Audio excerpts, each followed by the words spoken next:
halls of West Virginia resound with the sound of Golden Blue football. Almost heaven, West Virginia. Now let's bring on the Mountaineers.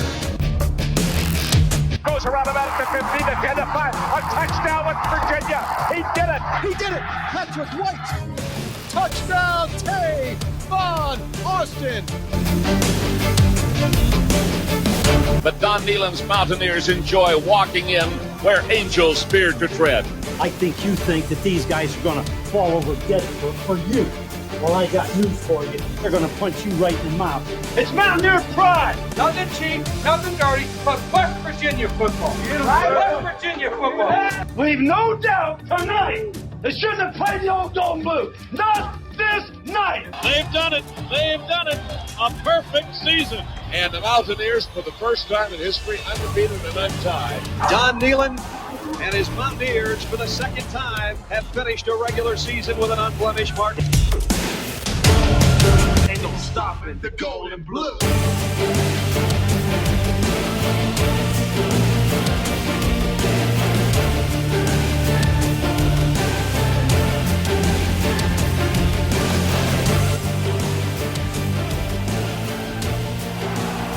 And now recorded from the CRW studios in Almost Heaven, West Virginia, it's the Country Roads webcast with your host, Jorden Cruz. What's going on, Mountaineer Nation? Welcome into episode 216 of the CRW podcast, here to talk about WVU completing the football coaching staff. We're going to go over what we believe to be the complete offensive and defensive stat, even go over some of the support staff as well a little bit here in our main segment when we get to it. And then we're going to talk some news updates. Other than that, we got news updates for both sports, really, that's significant. One being a Hall of Famer on the football side, the other being basketball number being retired across all sports, actually honoring the late, great Jerry West. So we'll talk a little bit about that in that side of things. And of course, towards the tail end of the show, we got to talk about that Mountaineer Hoops team because they're having such a successful and impressive season thus far. Can't say enough about the job Darren DeVries is doing. So we'll talk about that. And of course, last week we kind of talked about the transfers. I wanted to focus on the coaches in this one. So like I said, that will kind of be the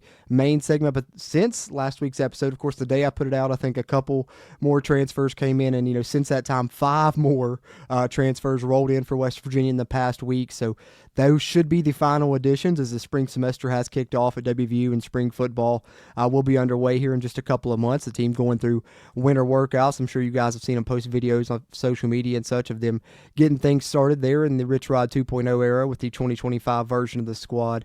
A lot of these new guys in tow, a lot of the early enrollees that we discussed last week on campus now as well, going through those workouts. So we'll talk about those 5 other transfer additions, but the main thing we want to talk about is this coaching staff, and we'll get to that momentarily. But first, let's lead off talking a little bit about some of that WVU news. We may as well start here. We'll bookend the show here with WVU basketball talk here with the news story beginning with WVU basketball, and we'll talk about the team in general and their performance in the latest game, another huge win at the tail end of this show. But one of the first news topics that we want to talk about prior to that big win that they just pulled off actually is that the nation was already honoring Darren DeVries and the amazing job he's done at WVU, coming in, rehauling the entire roster for one, and then you deal with injuries and you have to have a shorthanded roster there, which going into the season was a roster that was lacking length. You don't have a ton of height on this roster, and you're still finding ways to win basketball games with everything that you've overcome, all the obstacles, playing, about only an 8-man rotation, just doing a phenomenal job. And he was recognized with the Mid-Season Coach of the Year award, the Jim Phelan Award, which is awarded to the best basketball coach nationally mid-season. West Virginia University head coach Darren DeVries is the recipient of Jim Phelan Award mid-season honors. The award is presented annually to the top head coach in Division I college basketball. With just 2.8% of its scoring returning from last season's team, West Virginia picked to finish 13th in the Big 12, but DeVries has the Mountaineers poised to return to the NCAA tournament after a 2-year hiatus. WVU recently broke into the rankings at number 21 in the AP poll, and they're probably going to be back in there. I'm putting this out on Monday, so maybe by the time that you're watching or listening to this, they may already be popping up in the poll again, which made its first appearance in the poll since December 26, 2022. And the Mountaineers are currently number 25 in the coaches poll and number 30 in the net rankings.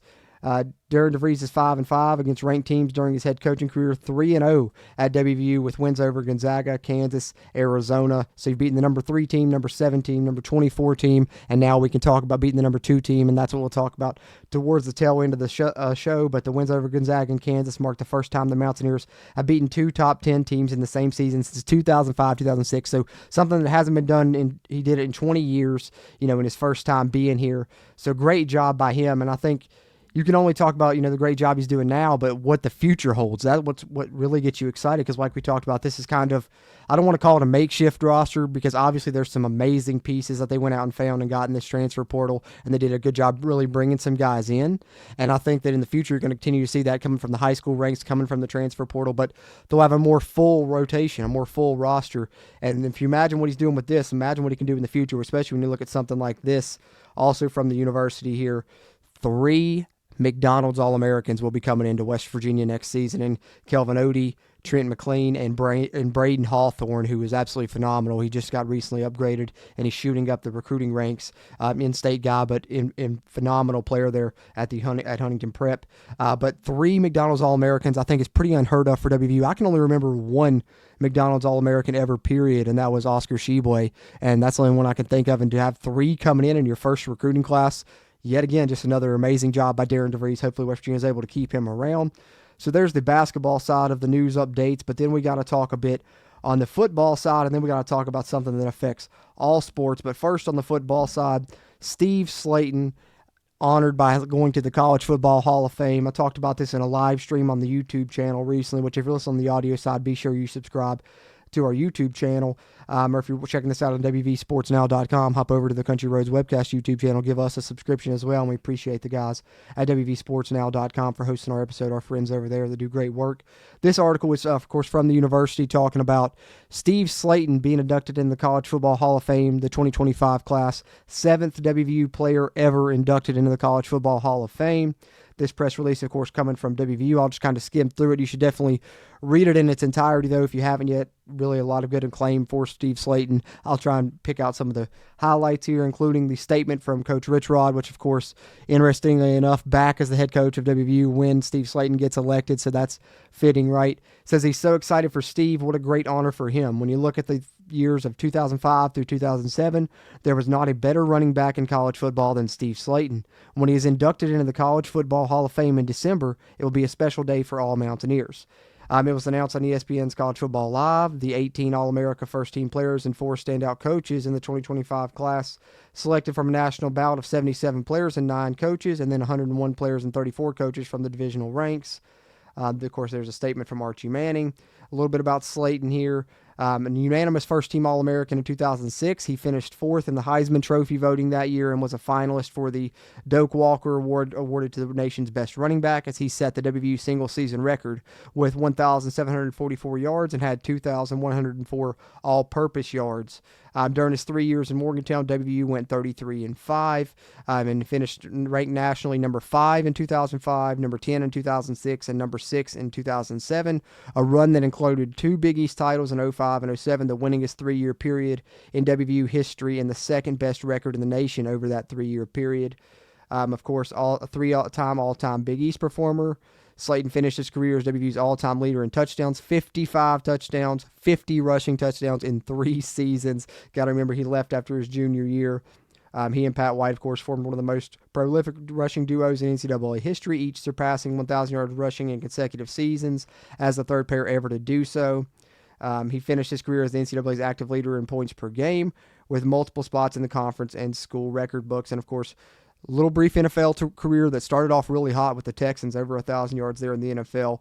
And I think would have been a good NFL player if it weren't for injuries that affected him, and he showcased that in his early seasons there with the Texans. But honored forever now as a College Football Hall of Famer, and I think there is actually, here's the list of the players that are in with him and the names and coaches, of course. But the WVU players that are in, he joins the list. The only other WVU College Football Hall of Fame players are Darryl Talley, Joe Stidehar, Ira Rat Rogers, Sam Huff, Major Harris, and Bruce Bosley. Now you can add Steve Slaton's name to that list, but West Virginia does have 5 head coaches in the Hall of Fame, those being Bobby Bowden, Frank Signetti, Alfred Greasy Neal, Don Nealon, and Clarence Doc Spears. So Slaton going to the Hall of Fame, the other piece of news. And then an even bigger, or just as big, I guess you could say, is something that was announced during that recent basketball game that we'll discuss towards the tail end of the show. We knew it was Jerry West Day. He was being honored after his passing, the late, great, greatest Mountaineer ever, as he's been called, and I think rightfully so, of course, with all of his accomplishments. And now it'll be honored even further, as Jerry West's famous number 44 will be retired from all WVU athletic competition. So this going across all sports, no one will wear 44 again. As an everlasting tribute to Jerry West, the greatest Mountaineer ever, West Virginia University Vice President and Director of Athletics Ren Baker announced today, of course, this announcement coming on back on January 18th, that the number 44 will be retired by the athletic department in all sports. Currently, the famous number is retired in men's basketball only. After a special vote and subsequent approval by the WVU Athletics Council, Baker has now retired the number 44 in perpetuity for all WVU sports. In honor of West's memory and legacy, no Mountaineer student athlete will ever wear number 44 again. And then we get Ren Baker's statement here. Through his generosity, advice, time, and overall encouragement, Jerry West has always given back to our university and our student athletes, Baker said. He never sought the recognition, but all our student athletes have benefited from his love for his home state and university. When we lost Jerry in June, his legacy his legacy will continue to touch and enhance the lives of our student athletes through scholarships, our academic center in the Coliseum, and his overall vision to compete and represent the West Virginia jersey with pride. He was proud of his alma mater, and number 44 will always stand for excellence here at WVU. There will never be another Jerry West. So excellent statement there and an excellent decision by Ren Baker to retire number 44 across all sports there, as that kind of wraps up what I wanted to talk about on the news side of things. But like I said, excellent decision there by Ren Baker. And of course, we all miss Jerry West, the late, great, greatest Mountaineer ever. But I think poetic justice that West Virginia had such an amazing performance against one of the best basketball teams in the nation thus far this season when it was Jerry West Day honoring him. And like I said, we'll talk about that game momentarily. But a great decision by Ren Baker, who always seems to have his head in the right place with every decision that he's made here at WVU thus far for the most part, right? And I think that we could all be like Ren Baker and try and have our head in the right place. And one of the best ways to potentially do that is Magic Mind, guys. I'm telling you, ever since I've found Magic Mind, you guys know I've always promoted it here. I've always been a big fan of it. Take it every day, and it gives you great focus. You'll have that mental clarity. You'll feel relaxed, but it also doesn't make you jittery. It's not like an energy drink or an energy shot or anything like that. It's something that's natural, all natural ingredients tested by doctors.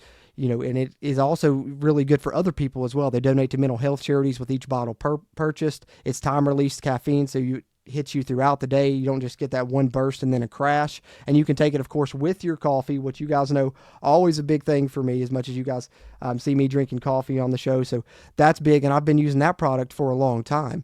But then here recently, they just came out with the Magic Mind Sleep product, which I think is super beneficial as well. And since I've got the 24-hour pack and been combining the two, it's been even more effective, and I've seen, a great boost in, my daily activity on my 9-to-5 job here, recording videos, editing videos, everything just seems like it's a lot smoother because my focus is better and I can, work for longer periods of time, not only because of the Magic Mind that I've always taken daily, but also now because it's helping me get great sleep at night. Because I know you guys are like me, every now and again you get those times where, you get that insomnia hitting a little bit and you're just having to throw something on the TV, you're tossing and turning, your mind's racing, you can't get to sleep, or maybe then you finally do get to sleep, you wake up in the middle of the night. We've all been there, right? So you take Magic Mind Sleep before you go to sleep at night, before you lay down, and I promise you, you'll sleep through the night, you'll go to sleep quick, tossing and turning, and it's great sleep, and that's a big key. When you talk about mental wealth that we've talked about in the past here, you got to invest in that, and the way to invest in that is twofold. Good performance through your day, good focus, good mental clarity, but of course you got to get the great sleep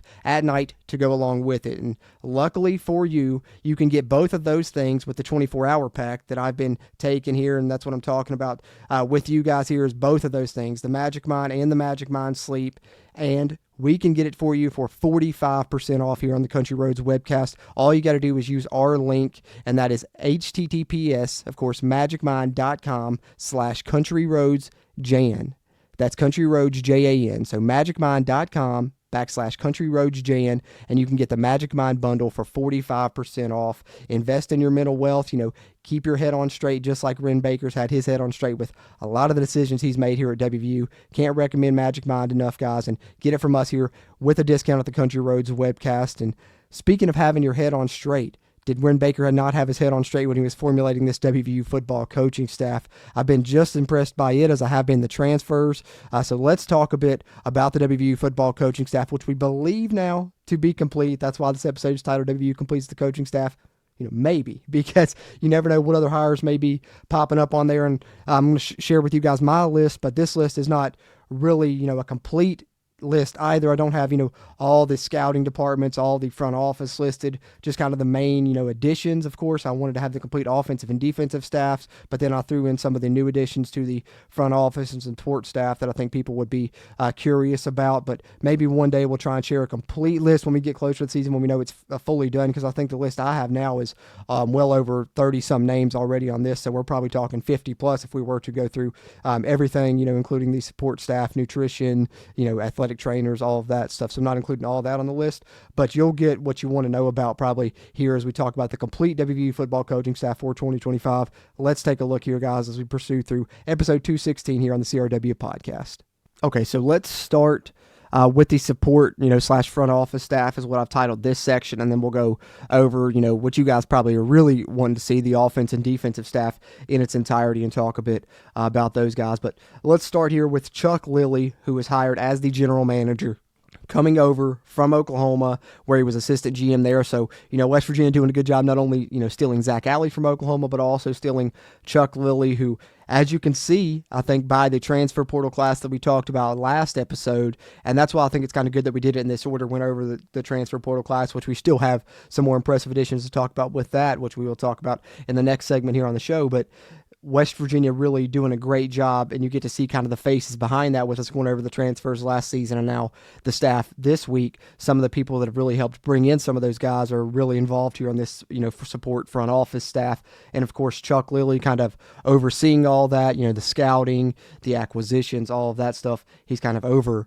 that, and he's done a great job already in his brief time at WVU with the amazing job they've done in the transfer portal, which we can't speak highly enough. And I think getting him was a great addition to come over as the GM. We know Fabianich was the GM previously. When that hire was made, a lot of people were excited about it, and I think there were some good things that went along with it. He did have some really good finds. You think about Beanie Bishop, but I think a lot of the previous staff, to their detriment, one of the main things was they really mis-scouted, misidentified players, or tried to take players that really played a role of some type at the previous school and try and put them into a different role at WVU, and it just didn't work out. And I think that with Chuck Lilly, what we're seeing thus far is really finding players that seem like they're going to fit the scheme directly, and they translate, what they were doing previously to what they're doing now. Plus, even so going as far as getting players that have ties to different coaches on your staff, so they know what they're getting in those guys. So I think they've done a really good job.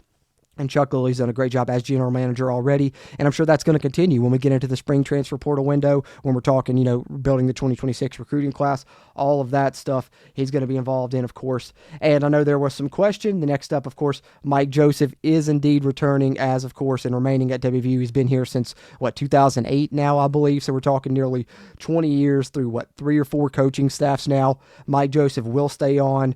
Titles seem to be remaining assistant athletic director and head coach for strength and conditioning are his titles. They are listed on the WVU sports site currently, and he will be joined by someone that we were all hoping to see join him, a West Virginia native, Parker Whiteman, and his title is assistant head strength coach and director of skill development for football. So going to play a big role in that strength and development, that developing that hard edge here that they're already going through, as we talked about here, in winter workouts, and I think you'll see a great job there. That's one thing that everyone that's been a previous player has talked about. You've heard, Pat McAfee and them on the Pat McAfee show even call it going through the tour of duty, so to speak, at WVU because of how hard this is. I know Whitey on the Old Grad podcast, which shout out to those guys, they do a great job.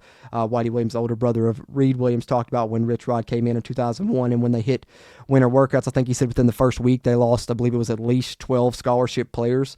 So don't be surprised if we see some names, leave after the spring and, or going into the spring after winter workouts. But, that's part of this process of weeding them out and building this hard edge culture that they're trying to form here at WVU. And of course, the strength and conditioning plays a big part in that, because it's not only forming the hard edge, but it's also forming that spot the ball culture that we talk about, where we're going to play this up tempo, fast style. The way that you have to play that is everyone on your team has to be conditioned, even your linemen. And a lot of those big guys, sometimes they don't like to run. So sometimes those guys may be some of the ones that get weeded out. We'll see what happens there. But West Virginia's done a good job bringing in a lot of depth at a lot of spots. And I think that's why you've seen them bring in a lot of transfers. People have been wondering why we're bringing in so many at this position or that position. Well, I think it's because maybe they're expecting, hey, some of these guys may not make it. We need to be prepared for that possibility. And of course, we have the spring portal window as well. If we see that, and we can not only have some guys that may want to leave on their own, but we may see some guys that we identify and say, hey, I don't know if you're going to fit here. But of course, going through this strength and development, part of the winter workouts is going to play a big part of the future success we're hoping to see in 2025. And Mike Joseph and Parker Whiteman are, of course, a part of that. And then, of course, Dusty Rutledge is back. I mean, we made the official announcement on a live stream and covered that, as we've covered all of these official announcements on the show. But we knew that was coming. He's been at Rich Rod, with Rich Rod since, Glenville State, 30-plus years, I believe. Always been the chief of staff. You saw him walking around, with Rich Rod in the introductory videos that the university put out. So he's been there. But, of course, they wanted to roll out kind of some of the announcements, even though some of these guys have been here a long time. Dusty Rutledge being one of those, Cole Dial being another one that's been here a long time. So, of course, Dusty Rutledge returns to WVU. And then Cole Dial, named Assistant Athletic Director of Football Operations, I believe is the title there, or for football operations. We've talked about him, a long time ago, because he was one that was in place very early on when Rich Rod first got here. And I think he was, of course, one that was helping, call a lot of these transfers before they made, some of the hires, of the general manager and maybe of some of the defensive staff. And before getting Zach Alley, he was the one probably helping out a lot, getting that done there. And you got to shout out to Cole Dial, who's done a great job with this transfer portal class as well. And I also wanted to at least put, one member of the scouting staff on there that's been in place nearly as long, because those guys have done a hell of a job helping identify those players that West Virginia should go out and target, and picking up these transfers and being a part of this great job that West Virginia has done in this transfer portal cycle. And friend of the show, Ty Arlesic, of course, is the one that I wanted to put on here. Arlesic, I always worried if I'm butchering the pronunciation there, but scouting team's done a great job, and there's a ton of new additions there. Don't have, of course, for brevity's sake and for, everything, don't have time to list them all here. Like I said, maybe in the future, either on a video on the YouTube channel or on a podcast, maybe we'll list the entire scouting department, everything, once it's all fully shown on the staff, but they've done a great job as well. And then, of course, Rasheed Marshall, staying at WVU. We know he was hired under the Neil Brown regime, been here, has been a part of, even the media side of things, being the kind of model for the jersey reveals each week, which has been really cool to see as well. But Rasheed Marshall, of course, staying on, kind of the original Rich Rod quarterback there, if you will, in his first stint. And that's kind of a thing coming full circle. And it was a really cool moment to see those two reunited in kind of the Rich Rod return videos as well. But Rasheed Marshall, Director of Player Relations, is his title there in the support/front office staff. So there is that. Let's go up here and talk a bit about the offensive staff and then the defensive staff now, as we're talking about the complete WVU coaching staff here on episode 216 of the CRW podcast. So offensive coaches, Jack Bicknell, the offensive line coach, is one I'm really excited about, because I think that it was a surprising hire. And when we talked about it a lot, that's one thing that we kind of termed it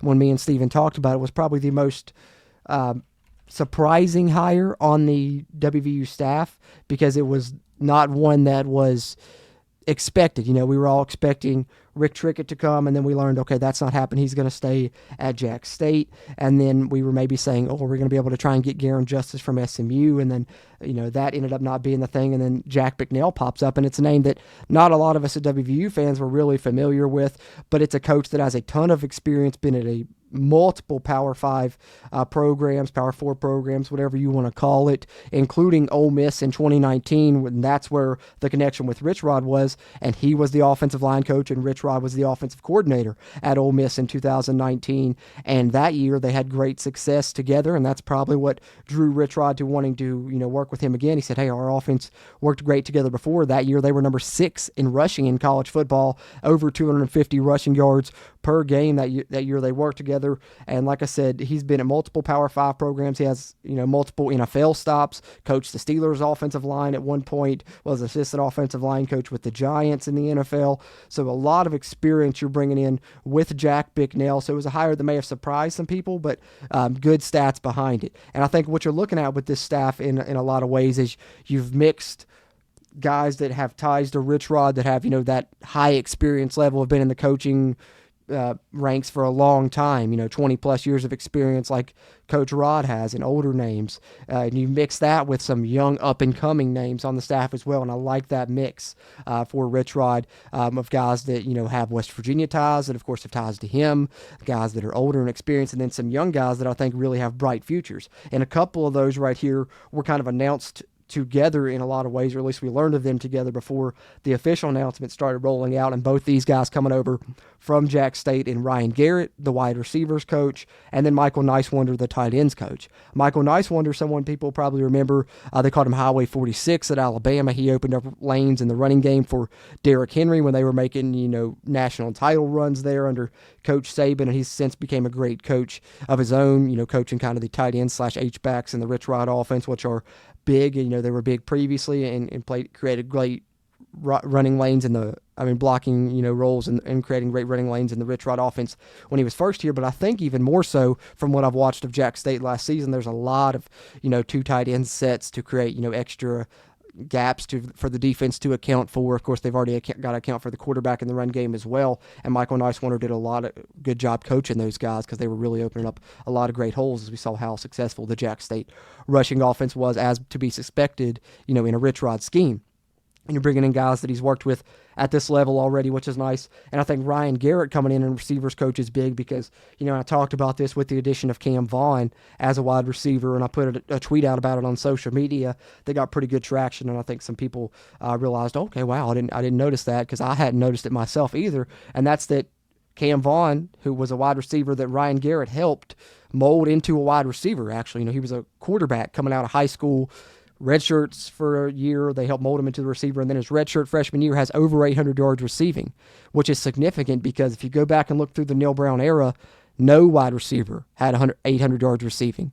And so you're bringing in a redshirt freshman in Cam Vaughn that, that did that, so he's going to help with that, and you're bringing in the guy that helped mold him into that type of receiver.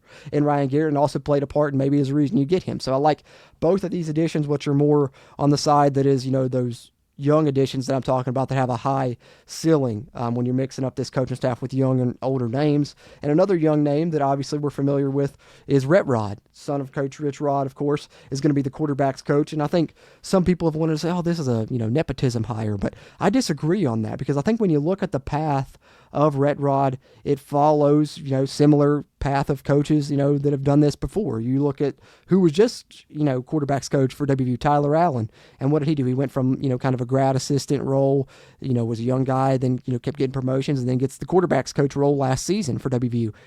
Red Rodriguez just followed the similar path. He was a quarterback, throughout college, becomes student assistant, becomes a grad assistant, becomes an analyst, an assistant kind of, coach with, the expanded roles last season, where you can have, umpteen coaches on your staff, as West Virginia, of course, is taking advantage of here, as we'll see some specialized position roles, especially on the defensive side here. But then, of course, the next step there is kind of being, a position coach, and quarterbacks is what fits. And I think this is not a bad move, actually, because Rhett Rodriguez has played in Rich Rod's offense. He knows what to expect from him. He's been around the offense his whole life as well. And then, of course, having played it and played the position of quarterback, I think he can work good with those. And also, you get another young guy, and having those young guys, you can't speak enough to what that helps for in recruiting, to be able to relate to the recruits more especially when you have a mix of young and old on your staff. So I like the addition of Rhett Rodriguez as quarterback's coach. And then running backs coach and inside receivers, we get our two coaches that were rehired for WVU, those being Blaine Stewart, of course, and Chad Scott.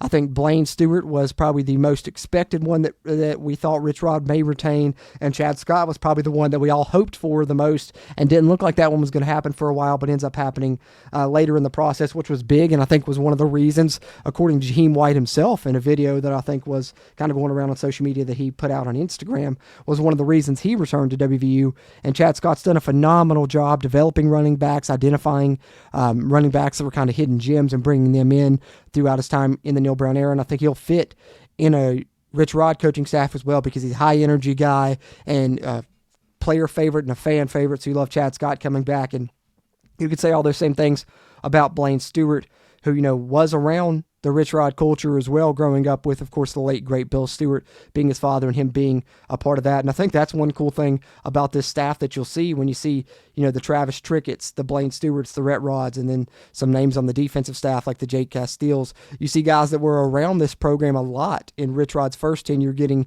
spots on the staff now, so they know what to expect and, what it was required for success with Rich Rod at the helm, which is nice. And Blaine Stewart, of course, moving from where he was previously tight ends coach in the Neil Brown staff to now inside receivers coach, which will probably be a significant position in the Rich Rod offense. And you can see him put up a tweet previously talking about the inside receiver legacy at WVU, which is very true. Darius Raynaud, Jock Sanders, Tavon Austin. So now guys like Rodney Gallagher, Dom Collins, guys that you're bringing in like Man Singleton, etc. Gerard Bowie are guys that are going to have chances to, be a part of that inside receiver legacy. And then the most recent addition to the coaching staff, the one that we were kind of waiting on, what kind of stands out to me here is that no one gets the offensive coordinator title, which I guess isn't surprising because Rich Rod is calling the plays and we all knew that, right? But in the past, he's had someone with the offensive coordinator title, and a lot of coaches that do call the plays still do give someone an offensive coordinator title. And when the staff was nearly complete and no one had it, and Travis Trickett hadn't been announced, but then that one got reported, I was kind of expecting maybe, hey, he's going to get the OC title. What else is left? There's really no position titles for him to get. Instead, they kind of went with this specialized title of senior offensive assistant. You'll see someone on the defensive staff got that title as well. And both of these hires that were brought in with these senior, assistant titles on each side of the ball are guys that were coordinators at their previous stops and, successful coordinators at that for the most part, especially the one on the defensive side. Travis Trickett, you can speak to what you want about his success on the coordinator side, but he is a phenomenal recruiter. And that's why he's actually one of the hires that I'm more excited about, because the last time he was here, he did a great job recruiting Georgia, South Florida. West Virginia's going to have in-ways there in the South again in Florida and Georgia. And I think you'll see recruiting there be on an uptick here in the Rich Rod era, and Travis Trickett's going to be a part of that.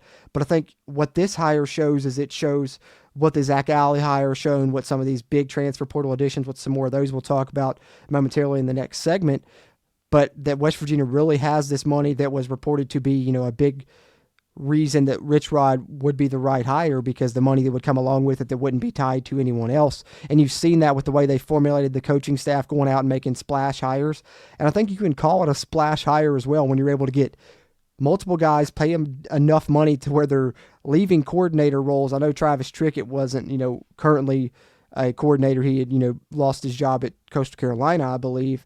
But the other one on the defensive side was a sitting defensive coordinator, and for a couple stops, and you're able to bring in guys that were coordinator roles and give them senior assistant titles because you're able to pay them so nice because the money's there for Rich Rod and company, and that just shows how strong this staff is that you're able to do something like that. And there's a lot of specialized positions that are going to be on the staff. I only listed a few of these here. There may be some more. I wasn't quite sure of how many names that were still remaining on that coaching staff were from the previous regime that may not currently be employed at WVU. So I just listed the ones on this staff that I was 100% sure of, the ones that got official announcements recently, and those final ones here on the offensive side before we wrap up the coaching staff talk here by talking about the defensive coaches were Derek Dressler, assistant offensive line coach, who of course has ties to WVU. I think he even has ties to, Concord, which is funny enough for me being a Mercer County resident down here in the bottom part of the state. But Derek Dressler, assistant offensive line coach. And I'm really excited about this hire because he's a guy that I think has a really bright future to potentially be a great offensive line coach in the future in his own right if he ever gets the full-time position. And, maybe when you bring in a veteran like Jack Bicknell, that's maybe a bridge to potentially that being something to happen in the future, is maybe Derek Dressler taking over that role. We'll see what happens. But the reason I say that is because he has great experience when you look at his bio and you go read through it at the stops he's been at, despite being young, kind of similar to, what we talked about with some of these other coaches on the staff. Despite being young, they have great experience under their belts already, and a lot of really smart coaches on this staff with, multiple degrees and everything. And we'll talk even more about that when we talk about the defensive staff. But Derek Dressler, what I really like about him is the people that he's been able to learn under are coaches that have been well-versed at the college level and have been very successful at the college level. We're talking about Rick Trickett, one of the most well-known offensive line coaches in college football, been successful everywhere he's been, WVU, Florida State, you can name all the stops, and he's been successful at every one of them. Now at Jack State, doing great things there despite being up in age, but he's learned from him, a very experienced offensive line coach, and now gets to come work with Jack Bicknell Jr., who we talked about, similar story, similar case, someone that's been coaching offensive line for a long time, and I think that's really even gives Derek Dressler more upside here as the assistant offensive line coach, and probably the most exciting, I think, analyst hire and maybe in WVU history, assistant coach hire in WVU history that, really made me feel a little bit older because, of course, I watched the Noel Devine play when I was, late in my high school years there. But Noel Devine coming back to WVU as an offensive analyst and assistant running backs coach. They're going to be working along Chad Scott. And maybe the same thing could be said for Noel Devine here, even if he's ever, he's getting into the coaching ranks now as an analyst. And, of course, he can learn under a great running backs coach who has a vast experience there at that. Doing the most similar things we were talking about there about Bicknell and Trickett on the offensive line. Chad Scott, great experience as a college football coach, multiple stops, coordinator roles, running back coach roles, other roles on offense as well. So he can really show Noel Devine the ropes, and hopefully Noel Devine's someone with a great upside, and I think came back to WVU to get his degree recently, and that's how this is a possibility for him and getting into the coaching ranks. It's nice to see Noel Devine. A lot of people wanted former Mountaineers on this staff, and you do get one in Noel Devine as the assistant running backs coach. And I know some of the other names that popped up, maybe people were hoping to see, they didn't get to see, but hey, let's not forget that a lot of these names on this staff are up-and-comers. There's going to be turnover, so you can't rule out, other future Mountaineers maybe coming back, but Noel Devine is one that's really exciting here as we wrap up talking about the offensive staff, which really excited about a lot of those names. I think if I had to point out my favorite hire on the staff, it would probably go to Travis Trickett just because of the recruiting aspect of it that I think it could, imply. Other than that, Noel Devine's an exciting one, and Derek Dressler, maybe the two probably most underrated ones that could have potential high ceilings for the future. So, I think you got to talk about that. And, of course, Chad Scott being retained, I think, is huge news. That one is big in and alone because of the Jaheim White stuff that's tied to it. So this kind of my thoughts there on the offensive staff. And then let's wrap up here talking about the coaching staff by discussing the defensive staff, which defense and special teams here, tied those both in together. But Zach Alley, you have to lead the discussion off here. We've talked about it in the past, but you can't say enough good things and wax poetic enough about Zach Alley, one of the most highly regarded defensive coordinators in college football, especially as far as being young and up and coming. Has not been in the coaching ranks long. He's younger than I am, younger than probably most of you watching and listening to this podcast, as I believe he's only 31, 32. I think he's only 31, 30 or 31, something along those lines. But assistant head coach, gets that title / defensive coordinator and linebackers coach coming over from Oklahoma. So first of all, when have you ever seen West Virginia have the money and the ability to be able to steal a coach from a borderline blue blood program and a Power 4 program? And Zach Alley has been successful every stop that he's been at, ULM, Jack State, Oklahoma. You listen to their people talk about it, and it's their best defense they've had in almost 15 years was the one with him at the helm calling the plays for them this past season. Can't say enough good things about him. And, one thing that I think's been pointed out by others is Zach Alley is not only, a great football mind, knows the game well, he's just a brilliant person in general. I think I heard someone say he had like a 32 on his ACT or something like that. So maybe a literal genius we're talking about here in Zach Alley, who's also learned under some really great coaches, came up at Clemson. That's where he cut his teeth, where he had the ties to Brent Venables, which is how he ended up at Oklahoma last year. So, under Dabo Sweeney, under Brent Venables. And then, of course, we'll see some guys on the staff that has ties to him that will also have, similar ties to that Clemson staff. It's funny how much that Clemson staff and Oklahoma staff ended up having ties here to the WVU staff here in 2025 with the Zach Alley stuff. But Clemson, and then, of course, the ties to Rich Rod come in when Rich Rod was the offensive coordinator at ULM and Zach Alley was the defensive coordinator at ULM and was the youngest defensive coordinator in college football then.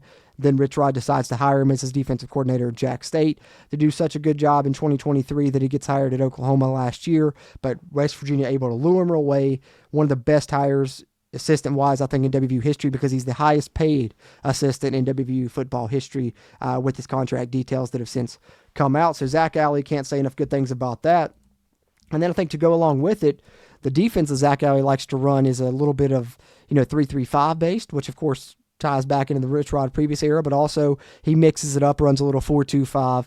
But someone that can help him with that 3-3-5 stuff is someone that back into coaching now after, I guess, about a year or so out, and that's Jeff Castile, who we saw be a defensive analyst in the Neil Brown staff a little bit. But of course, the main success came with Rich Rod, and when those two guys were paired together, it was, magic for Mountaineer Nation as the defensive coordinator of that great run that we talked about a little bit when we were talking about Steve Slaton being inducted in the Hall of Fame earlier. But he's coming back to West Virginia to be the Bandits coach. And this is when we can talk a little bit about kind of these specialized positions that we're seeing on this staff.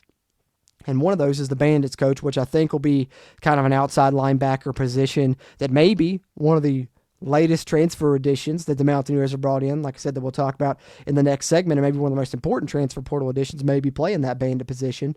But Jeff Castile, can't speak highly enough of him. Obviously, his experience speaks for itself, and him being able to work with Zach Alley and talk a little bit about, how to be successful as a defensive coordinator at WVU. Not that Zach Alley needs any tutelage on how to be a successful defensive coordinator, but I'm sure he can pick Jeff Castile's brain about a lot of things with the previous success he had at WVU, alongside Rich Rod. So I think that's a great addition to the staff is Jeff Castile.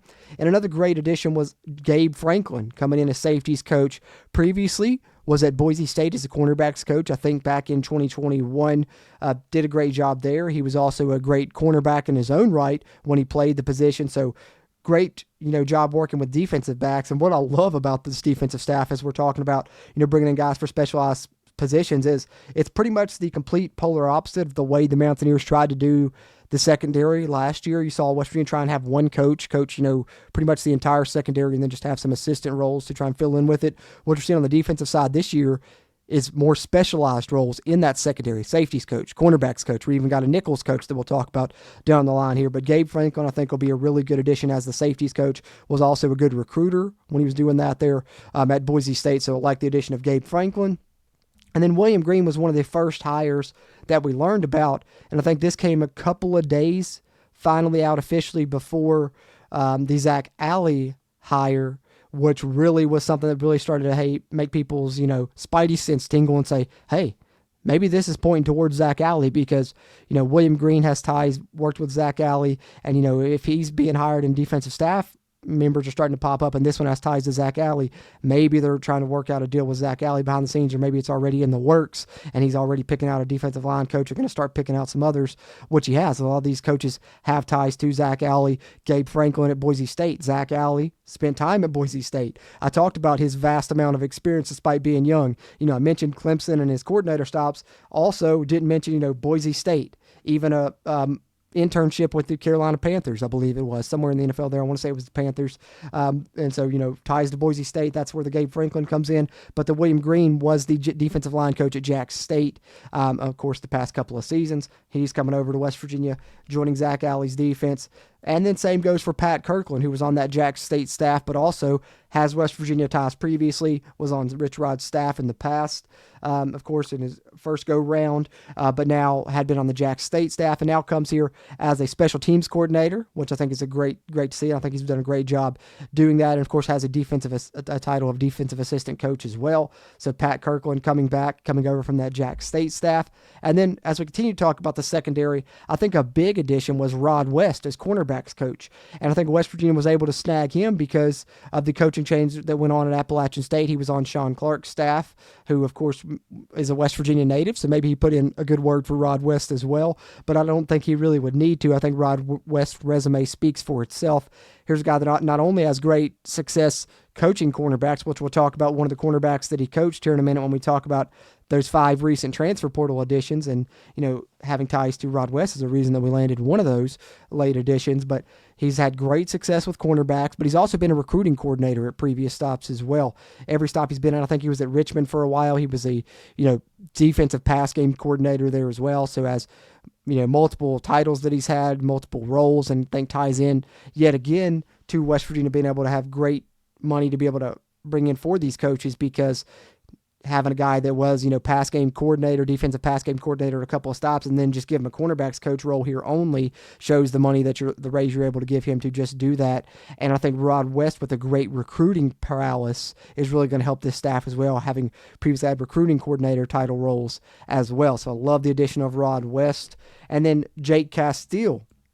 I think I kind of teed this one up a little bit and teased it when we talked about some of the other hires on the offensive staff. But as I mentioned, it's great to have guys that have been around this program, seen how it operates with, whether it was their fathers or people tied to them when they were around the program in the past. And obviously that ties into Jake Castile, but don't sleep on this hire either. He's been very successful as a defensive analyst throughout his career, multiple stops on Rich Rod's staff, under his dad, Jeff Castile, and now they get to work together at WVU, which I'm sure is pretty cool for them as well. So, of course, love Jake Castile coming in. And then Chris Herring staying on is a great move. That's one of the retainments here on this side. Was on the staff last year under Neil Brown, obviously known as being one of the linebackers on that great 1988 squad that played for a national championship at WVU. But he's the assistant special teams coordinator, so he'll be helping out Pat Kirkland with West Virginia special teams in 2025. Another great retainment. And then we get to talk about some of those specialist positions here at the end. And the last one, of course, ties into what I talked about with Travis Trickett. We'll get to it momentarily. But first, I think Henry Weinreich is interesting because here's a guy that, as we talked about with a lot of other members on this staff, is a borderline genius. This is a guy with a chemistry degree, and multiple degrees like a lot of these coaches have. Maybe the ties to Zach Alley are there, as well with the staff. He was at Jack State, I think, as an analyst. Now gets to be the Nichols/Sam's coach here at WVU. So as we talked about the secondary here, specializing safeties coach, cornerbacks coach, and a Nichols coach. So he's going to be working with, probably, Jordy Scruggs that we suspect, and some of these other defensive backs that West Virginia brought in that are going to be playing that slot position, that nickel position that's pretty much going to be constantly on the field when you have 5 defensive backs on the field pretty much at all time, whether West Virginia's going 3 down or 4 down. So, Henry Weinreich's going to play a good part in this staff, and this is definitely one of those young up-and-comers that we're talking about on the staff when we're talking about that great mix of guys with a lot of experience and some young up-and-coming guys. This is one that's young and up-and-coming, but I'm interested to see how it pans out because he's definitely a very smart individual that seems to be, on a really good career path here. So I like the addition of Henry Weinreich as the Nichols coach. And lastly, I think this is one of the most recent additions other than probably Travis Trickett that was announced. But I like that they were both, announced during similar times because they have similar titles. And the way the West Virginia was able to bring them in, like I said, shows the great job and the great staff that they're able to build and the money that was behind it. They're able to do stuff like this because Andrew Warwick was a very successful defensive coordinator at multiple stops in the past. Recently at Wofford as the defensive coordinator there. So you have a guy who has been a sitting defensive coordinator at multiple stops, and you're able to bring him in, not even just for really a potential position role as he's only assistant linebackers coach because Zach Alley is the main linebackers coach, but he has the ties to Zach Alley. But a great bio, of course, and he was at Jack State previously, but most recently, like I said, was at Wofford as co-defensive coordinator and linebackers coach there at Wofford. So you get coaches that were coordinators and you're able to bring them in with senior, titles, and you're able to give them, probably pay raises or, similar paid to what they were making as coordinators, at least, I'm sure, to give them, senior defensive analyst / assistant linebacker coach titles here for Andrew Warwick, which I think is a really good addition. Andrew Warwick was one of those ones that, like I said, ties into that Clemson tree there with Brent Venables and Dabo Sweeney, been tied to Zach Alley and has a history with him for a long time. Another one that's really extremely smart, and I think that this is an underrated addition. When I talked about the offensive side, I mentioned my most underrated addition. I think that Andrew Warwick is the most underrated diamond in the rough addition here on the defensive side. But of course, the main hire here, it can't not be Zach Alley. Zach Alley gets the title of assistant head coach, / defensive coordinator and linebackers, and I think that's fitting because that's pretty much essentially what he is. We know the offense is Rich Rod's, and we know that he has obviously a history of success there. And Zach Alley, boom, you got full keys to this defense. It's all yours. You're no longer a co-DC. Yes, you were calling the plays at Oklahoma, but now you're just essentially head coach of the defense. This is your baby, and I think that's going to pay off dividends for West Virginia. He may not be at WVU for a long time because this is a guy that's on a path, he's a shooting star on a rocket ship to eventually be a head coach in college football, I'm sure. But Zach Alley-Wise here, hopefully it's going to be a fun ride. And if it's anything like when Jeff Castile and Rich Rod worked together, with of course having Jeff Castile on the other side, which I think is a good hire, we could be seeing one of the better defenses at WVU, because defense was an issue when both the Neil Brown and Dana Holgerson eras. So if they can right the defense, I think the offense is going to be in good shape with Rich Rod at the helm. So it could be a big thing there. And I think the staff is in place to help that happen, and that staff has brought in some really good transfers that I think are going to help reshape that defense. And that's what I want to talk about now, guys, is the other 5 transfer additions that West Virginia added since our last episode. You thought the Mountaineers were done. Oh no, they were not. But before we talk about those 5 additions, there was one guy that decided to withdraw from the class. So if you were following the tally, the 5 additions would have brought it up to 31. You removed Davion Walker, you're at 30 transfer additions currently, which, hey, funny enough, got to pat myself on the shoulder a little bit, pat myself on the back a little bit for that one, because when I told you guys I thought West Virginia would bring in 30 to 40 players in the transfer portal, already have brought in 30 in this cycle, and I believe, you could see about 10 more, at least, especially depending on who leaves after, throughout the spring in the next transfer portal cycle after spring football. But previously committed JUCO wide receiver Davion Walker decided to withdraw his commitment, so he's no longer on the transfer portal tracker that we've been using here on the CRW, which I'll pull up now to discuss the 5 additions that joined the class most recently since our last episode, which of course I've been updating these on the YouTube side, which if you're not subscribed to our YouTube channel, you should be. I put out videos and done live streams on pretty much each one of these, and there's content out there almost daily on the YouTube channel, so it's more than just the podcast episodes you get weekly or semi-weekly here on this side of things. But do appreciate you guys listening on the audio side, Apple Podcasts, Amazon Music, iHeartRadio, Spotify, you name it, you can find us there. If you're listening there, leave us a rating, preferably a 5-star one. That really helps us a ton. But also, those of you that are watching on the video version, whether it be on our YouTube channel or the WVU Sports Now channel, if you hit the thumbs up button, give the video a like, that helps us out a lot with the YouTube algorithm. And be sure you're subscribed here for future Mountaineer football coverage. But want to keep you guys up to date on these transfers here on the podcast side of things as well. So do got to talk about these 5 recent additions that I have covered in the past. Of course, it started, I think, the day that I put out the episode last Monday. Tykeist Crawford, an offensive lineman that I think is going to have a chance to start at WVU, coming over from the SEC at Arkansas, where he had started there a lot of games, joins there. West Virginia needed to add offensive linemen. That's what a lot of people wanted in the final, slew of transfers they brought in. They bring in several, and also Justin Terry, who had previously entered the portal for WVU, decides to stay. So you bring in really 5 offensive linemen as you bring in 4 transfers, and Justin Terry withdraws from the portal. And Tykeist Crawford, I think, is one of those linemen that will have a chance to start. Max Brown, a quarterback, joining the fold, which, interestingly enough, I know a lot of people have said that this maybe not the best addition because a lot of people are looking at his stats, looking at his ratings, but I think the offense was really not that great at Charlotte last year, and this was an addition for me that I thought was really funny and almost was like, what? We really added him? Because I'm sure some of you guys play College Football 25. I do an online dynasty with guys, and in that online dynasty, you start as like a 1-star program, so I'd selected Charlotte as mine, funny enough, and that's where Max Brown played at this past season. So in my online dynasty, I had him as my quarterback for a couple of seasons, and he is a guy that I had great success running the football with. So obviously a quarterback that can run the football, has potential in a Rich Rod offense, and he's a guy with, a little bit more eligibility remaining, so maybe he's a guy that could also develop. And don't sleep on it, though, because a lot of people slept on the addition of Tyler Huff at Jack State, weren't expecting him to be the QB that won the job there, and he ends up being the one that wins the job and has the amazing season last year at Jack State, rushing for over 1,000 yards, throwing for over 2,000 yards. So, don't rule out Max Brown despite some not the best numbers in his college career thus far. He doesn't get recruited to Florida out of high school and go to an SEC program before transferring to Charlotte if he's not a really good quarterback. And you can look at his high school numbers and see his dual threat capabilities, over 1,000 yards rushing, and of course really good numbers passing the football. But of course I had to take to College Football 25 for a little bit of talk about the quarterbacks, and of course I've shared this in a YouTube video, but may as well pull it up here on the podcast side as well. The WVU quarterback rating, because these are the 3 quarterbacks that are probably believed to be in the competition competition.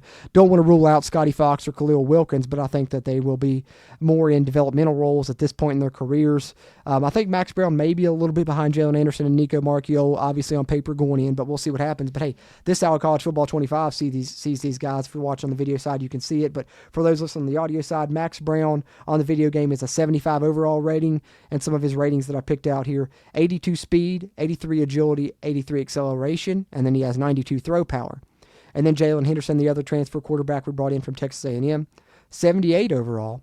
He has 85 speed, 84 agility, 86 acceleration, and 92 throw power as well. And then Nico Marchiol is a 78 overall on the game, 75 speed, 77 agility, 80 acceleration, and then 93 throw power. So Nico does have the advantage a little bit on the arm side of things, according to the video game, whereas the other guys are better runners. So being the better runners, does that make them a more better fit for the Rich Rod offense? I don't know, because I don't want to sleep on Nico's running ability. I think he's a great runner. He's just not necessarily an explosive runner. He can get you 5 to 10. He just might not get you the 20 to 50 plus yard runs that I think Max Brown or Jalen Henderson could get you, but that doesn't mean he couldn't end up getting the starting job. I think the one advantage that he has is that he does have experience being at WVU, although neither one of these three guys has experience in the Rich Rod offense yet, so they're kind of all starting at a similar slate in that. But I did want to take a second and talk about these three quarterbacks. It'll be interesting to see how this plays out in the future for WVU's QB battle, as they've added another quarterback since our last episode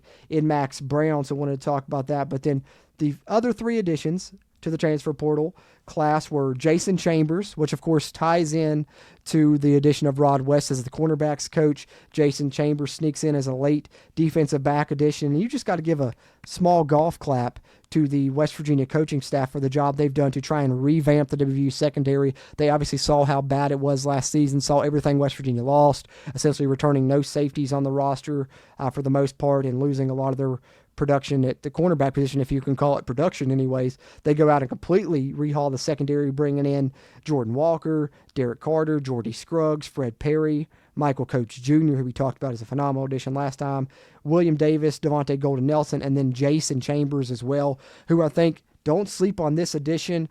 Could he be, in that nickel role? Maybe. But also, could he be on the outside role? I think that Michael Coach Jr. can go ahead and pencil him in as a starter on one side. All these other guys battling for, roles on the outside. Maybe some of them will be more safety roles. Some of them will play nickel. But Jason Chambers is a guy you got to look at for that role. I think he had really good PFF numbers when you go look at those and some of the stats he had at Appalachian State. So you like Jason Chambers coming over. And then Keenan Eck, a JUCO addition to the class, coming from Citrus College, but looks to be a really explosive pass rusher that just looks like an athletic freak, for lack of a better term. Guy looks like he's 2% body fat, all muscle, and I think he's a guy that will fit, obviously, in the Rich Rod culture, and a guy that you can bring in and develop into someone that will play a part on your defense in the future. But speaking of playing a part on the defense in the future, my goodness, did West Virginia maybe save the best for last? Jamori Robinson, the Mountaineers, making a huge addition late in this class. And we've talked about some of the others in the past, how important and impressive they were. None of them may be as impressive as the addition of Jamori Robinson, who gets an extra year, was a guy that was believed to be going to the NFL, was probably going to be a top 3-round draft pick because of the production he had last season at UTSA, where he was named AAC Defensive Player of the Year, 10.5 sacks, 17 TFLs.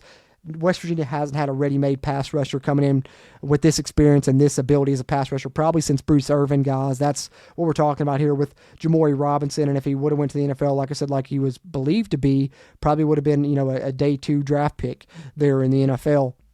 Now, if coming over and getting power conference experience, maybe he can improve that draft stock even more at WVU, but the role he's going to play on this defense can't be understated. One of the biggest additions here is Jamori Robinson for West Virginia in this entire transfer portal class that they've made this cycle. He gets the extra year and has the ability to transfer because that JUCO ruling that we talked about in the past that actually affects a lot of these players that West Virginia is bringing in, and they are having that final year because of that ruling, so it really benefited West Virginia, bringing in a lot of guys with experience in this class, and Jamori Robinson is one of those. Great grades last season, like I said, Defensive Player of the Year, pass rusher with 1 year of eligibility remaining, was one of the most higher rated players in the portal, especially when it comes to transfer portal, especially when it comes to defensive players that were left in the portal there, and he really did an excellent job there during his time at UTSA. Not only is a pass rusher, but don't sleep on him in run defense either. Had an 82.1 run defense grade last season according to PFF, and then of course the pass rushing grade just through the roof at an 86.2. So really has done a great job, and West Virginia likes his athleticism and thinks he can do a good job if they need to drop him into coverage in this scheme as well. So Jamori Robinson, a huge pickup for this class. You see all the names here, and I'll just read through these really quickly. These are the transfers that joined WVU in this cycle. Like we said, more to come, and we'll see how things shake out in the spring transfer window. But now that the spring semesters began at WVU and spring football is pretty much getting close to being here as they go through winter workouts, we're just a couple of months away now. These are the transfers that have joined WVU. Jordy Scruggs from South Alabama, defensive back. Wide receiver Man Singleton from Eastern Michigan. Offensive lineman Walter Youngbear from Tulsa. Wide receiver Gerard Bowie from Jack State. Tight end Jacob Barrett from Jack State. Quarterback Jalen Henderson from Texas A&M. Wide receiver Cyrus Traw from Youngstown State. Running back L.J. Turner from Catawba College. Linebacker Ashton Woods from UNC. Wide receiver Cam Vaughn from Jack State. Kicker Ethan Head from Tulane. Tight end Johnny Pascuzzi from Iowa. Defensive back Jordan Walker from Chattanooga. Defensive back Derek Carter from Jack State. Defensive back Fred Perry from Jack State. Defensive back Michael Coach Jr. from Nevada. Defensive back Justin Harrington from Washington. Linebacker Chase Wilson from Colorado State. Running back Ty Edwards from Northern Iowa. Offensive lineman Kimo Makanaole from LSU. Defensive end Braden Siders from Wyoming. Offensive lineman Wyatt Minor from Youngstown State. Offensive lineman Robbie Martin from NC State.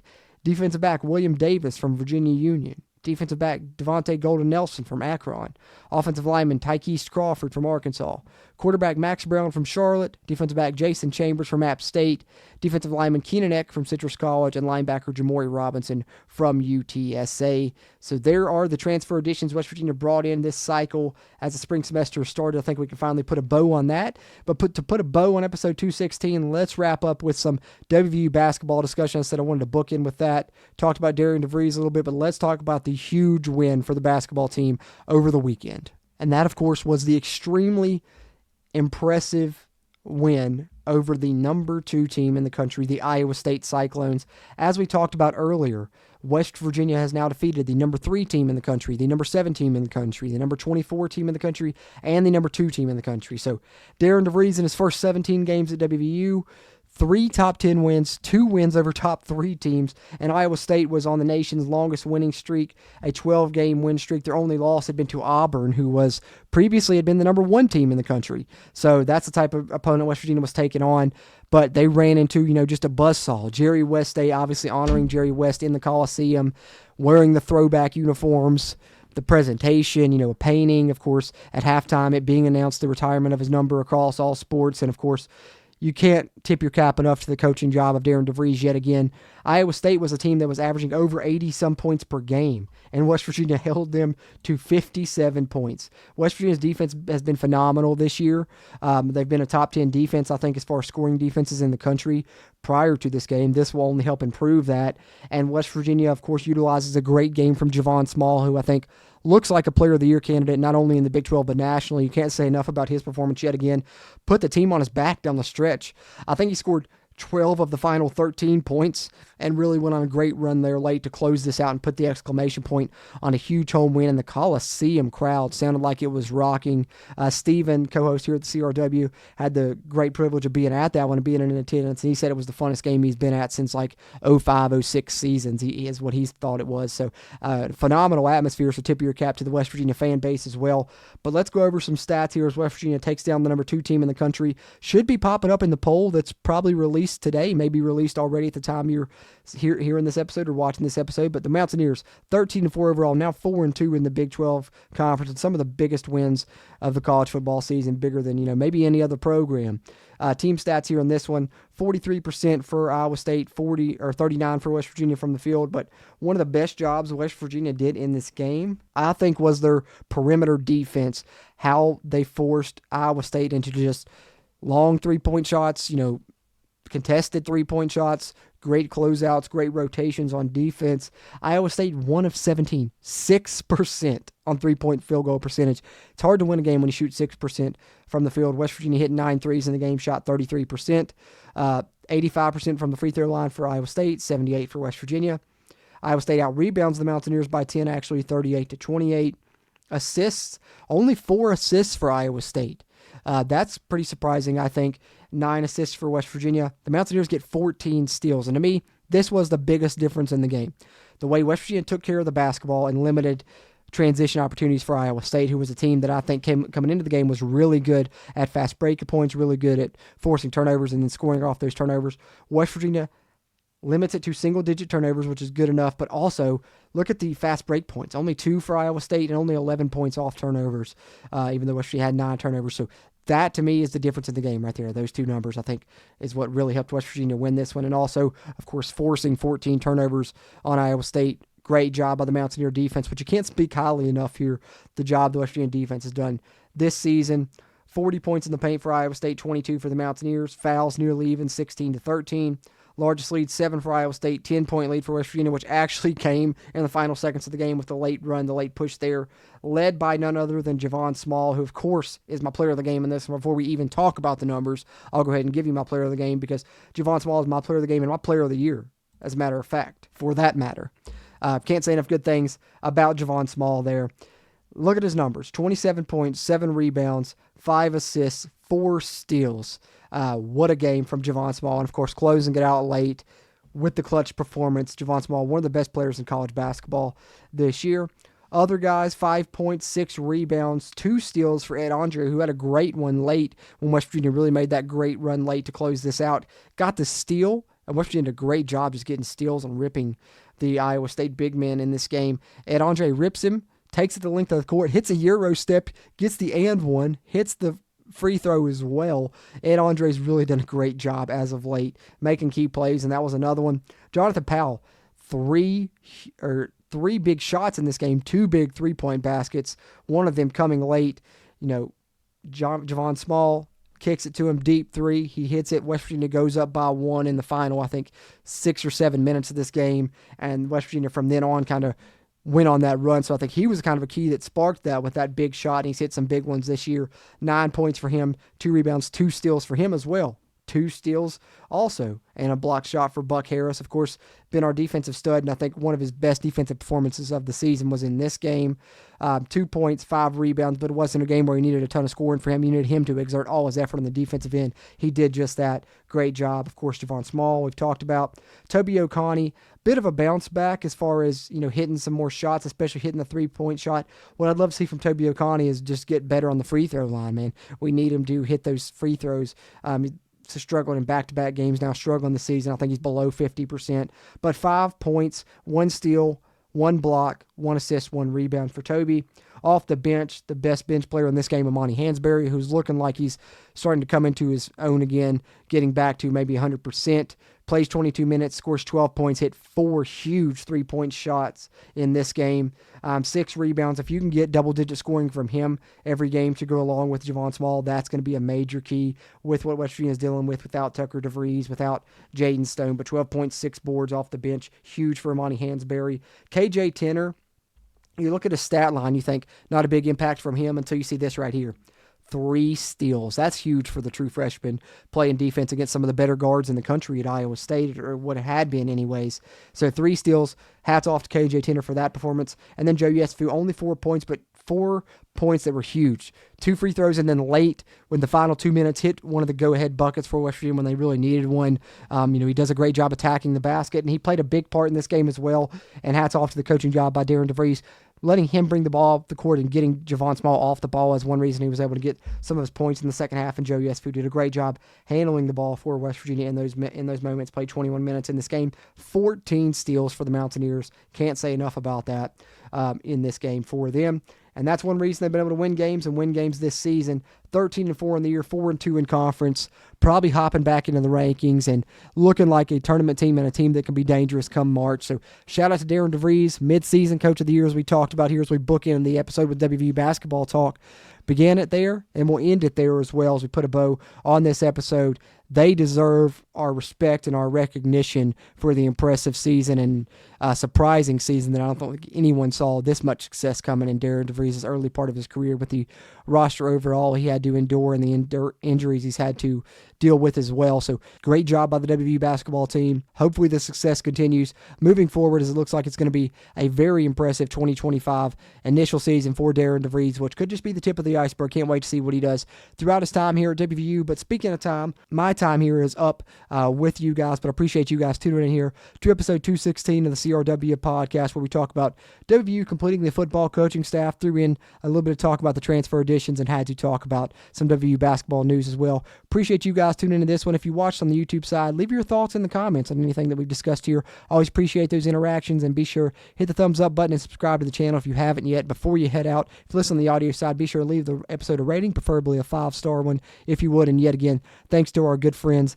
at WVSportsNow.com for hosting the episode. And remember, guys, help yourself in 2025. Invest in your mental wealth. Check out Magic Mind. Go to magicmind.com/countryroadsjan. Get 45% off the Magic Mind bundle, guys. Be back next week with another episode to talk more WVU football happenings and WVU sports happenings with you guys. As always, I'm Jorden Cruz. Until next time, let's go Mountaineers. If you really want to know, then come on, let's go.